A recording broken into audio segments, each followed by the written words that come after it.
में आया बयान में है कि 170 ड्रोन्स फेंके ईरान ने। कहाँ फेंके? इसराइल पर। और इसराइल का क्या बयान आया है कि हमारा एक 7 साल की छोटी सी बच्ची सिर्फ इंजर्ड हुई है 170 ड्रोन से। और कहने का ये है कि 120 बैलिस्टिक मिसाइल्स भी मारे गए।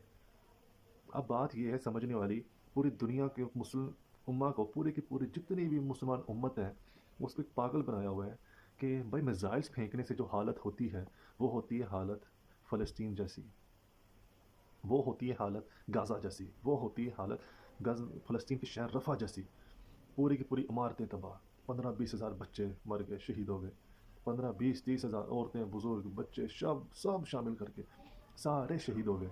यूनिवर्सिटीज़ तबाह हो गई, स्कूल, कॉलेज, यूनिवर्सिटी, हर चीज़ तबाह हो गई, हॉस्पिटल्स तबाह हो गए, कैंप तबाह हो गए, यहाँ तक कि वहाँ के छोटे छोटे से जानवर जो थे वो बेचारे वो भी तबाह हो गए।